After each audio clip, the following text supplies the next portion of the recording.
እናንተ ምእመናን ማታ ማታ ስትገቡ ገንዘባችሁን ትቆጥሩ የለ እንዴ? እናቶቼ ማህረባችሁን ትቆጥሩ የለ እንዴ?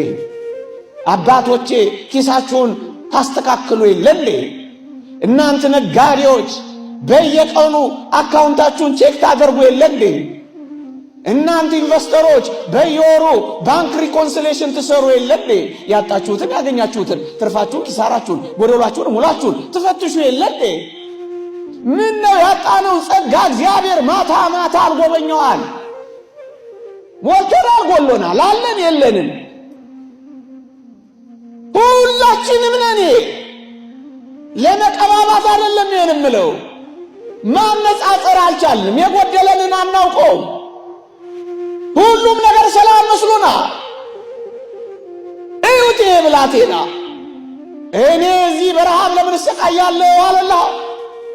ወገኖቼ እንኳን አባቱ ቤት ምቾት ከአሳሞች ከሚበሉት አሰር ይበላ ይመኝ ነበር ነው የሚለው። የማጣቱን ጥግ ተመልከቱት። የእንስሳትን ምግብ ለመብላት እስኪመኝ ድረስ ነው የወደቀው። ምን አይነት አወዳደቅ ነው ወገኖቼ! እንዴት እንደወደቅን ተመልከቱ።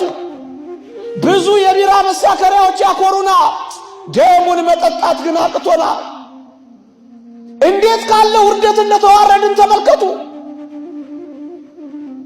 ጨዋነት ተወግዞ ነውረኝነት ከብሮ ከምን አይነት ጸጋ እንደተዋረድን ወቁ።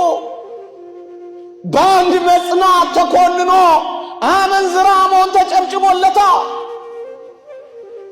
የአሳሞች አሰር ከሚበሉት ሊመኝ እንኳን እንዴት ይፈልግ እንደነበር አስተውሉት። ያንን ነው ያየው። ጉስቁልናውን አየ፣ ድህነቱን አየ፣ ረሃቡን አየ፣ ጠኔውን አየ፣ መራቆቱን አየ፣ መጠበሱን አየ፣ ማደያቱን አየ፣ መሽተቱን አየ። አሳሞች ጋር ሲውል መቼም መሽተቱ አይቀርም። አቤት ክርፋቱ ወገኖቼ! የእግዚአብሔር የሕይወት ሽታ የራቀን የዓለም ክርፋት እየቀረበን መሆኑን አውቃችሁታ? ምንድን ነው የምትሸቱት? ሕይወት እንሸታለን። የእግዚአብሔር መዓዛ አለ። ሰዎች ሲያሸቱን ደስ ይላቸዋል። እኛ ስንኖር ሰላም ይሰማቸዋል። እንዴት ያሳዝናል! እስከ መቼ ነው በመስማት ምን ሄደው? ጉባኤ እኮ ሴሬሞኒ አይደለም። እድሜ መቁጠር እኮ አይደለም። ጥቂት ለውጥ ነው የሚያስፈልገው። ብትወድቁ ትነሳላችሁ። ሁለተኛ ነጥብ ወገኖቼ፣ ኃጢአት ሰርቼ እንደገና በወርቅስ እያላችሁ ከኖራችሁ እርግጡን እንነጋገር፣ ምናልባት እስከ ሞት ድረስ ኃጢአት ላይ ርቀን ይችላል። እደግመዋለሁ፣ እስክንሞት ድረስ ከኃጢአት ላንነጻ እንችላለን። እና እስክንሞት ድረስ ከኃጢአት ካልነጻን እስክንሞት ድረስ ንስሐ ሳንገባ ልንኖር ነው። ተው እንጂ ምእመናን። በሶስት ምክንያት ንስሐ ኃጢአት ላይ ርቀን ይችላል። አንደኛ ጊዜው ስላልሆነ፣ ሁለተኛ በእኛ አቅም ብቻ ኃጢአት እንደማይወገድ እንድናውቅ፣ ሶስተኛ በመውደቅና በመነሳታችን አስተማሪዎች እንድንሆን። በእነዚህ ምክንያቶች ኃጢአት ሊያርቀን ይችላል። እና እስከ ሞት ድረስ ኃጢአት የማይርቅ ከሆነ እስከ ሞት ድረስ ሳትታረቅ ልትኖር ነው። በመኪና መጥተው ሊያቆርቡ ነው። ኃጢአት እምቢ ባለ ጊዜ፣ በጃጀህና በሸመገልክ ጊዜ ንስሐ ልትገባ ነው። አሁን ይሄ እግዚአብሔር ማፍቀር ነው። ዓለም ስትጥልህ አንተ እግዚአብሔር ጋር መውደቅ ነው የምትፈልገው። ፍቅር ይሄ ነው። ትኩሱን ለዓለም የቀዘቀዘውን ለእግዚአብሔር መስጠት ነው የምትፈልገው። ግድ የለም እሱም ቢሆን ይሁን። ደግሞ እንደዚህ አለ ብለህ እንዳትቀር። ግን እንደሱ አይደለም። እስከ ሞት ድረስ ኃጢአት ላይ ርቀን ከቻለ እስከ ሞት ድረስ ከጸጋ እግዚአብሔር ጎለን ልንቀር ነው። ሁለት እንደውም ወደ አባ ቢሾይ የመጣው አንድ መነኮስ ምን አለ መሰላችሁ? ድክም አለው። ይወድቃል ይነሳል፣ ይወድቃል ይነሳል። ታከተውና ወደ አባ ቢሾይ መጣና አባቴ ሆይ እስከ መቼ ድረስ ነው ስወርቅ ስነሳ ምን ወራው አለው ይላል። አባ ቢሾይ መለሰለት እስክትሞት ድረስ አለው። መውደቅ ይኖራል፣ መነሳት ይኖራል፣ መበርታት መበርታት ይኖራል፣ መድከም ይኖራል፣ መጠንከር ይኖራል፣ መንገዳገድ ይኖራል፣ መዛል ይኖራል፣ ጊዜያዊ ዝለት ይኖራል፣ ብርታት ደግሞ ይሆናል።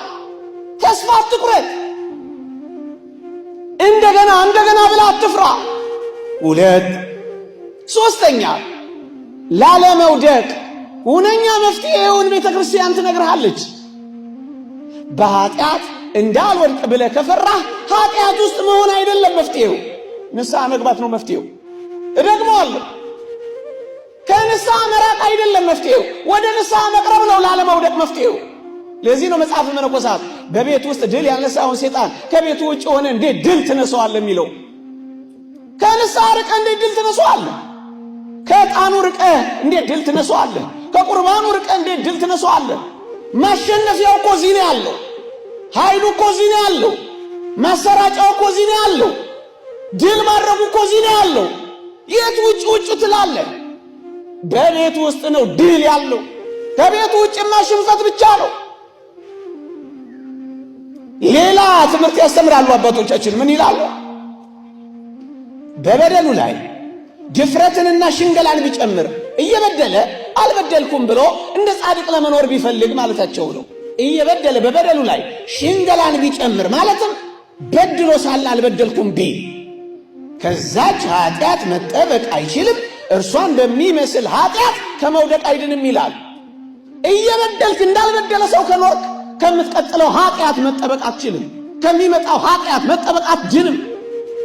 ታዲያስ ላለመውደቅ የምትፈልጉ ሁሉ ንስሐ ግቡና እንዴት እንደምትበረቱ ታውቃላችሁ። ለምን መሰላችሁ? ንስሐ ስንገባ ረድኤተ እግዚአብሔር ይቀርበናል።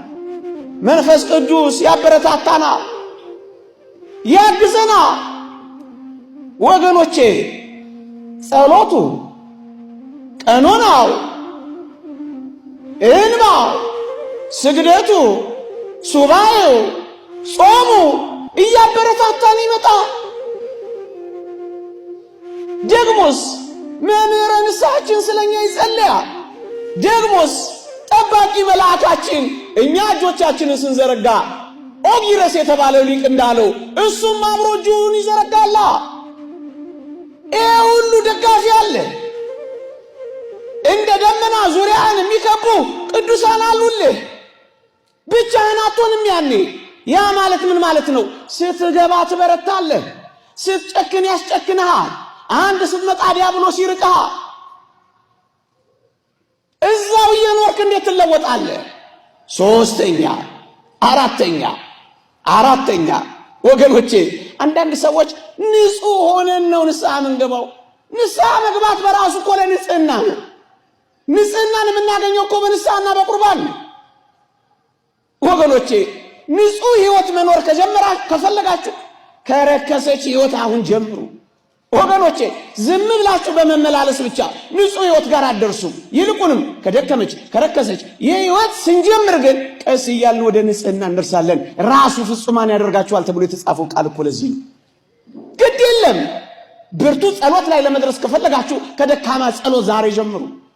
ግድ የለም ንጹህ ህይወት ላይ መድረስ ከፈለጋችሁ የንጽህናና የቅድስና ነጥባችን፣ የመጨረሻው ግባችን፣ የመጀመሪያው መነሻችን፣ የኔትወርክ መዘርጊያችን ንስሐ ናትና አሁን ጀምሮ።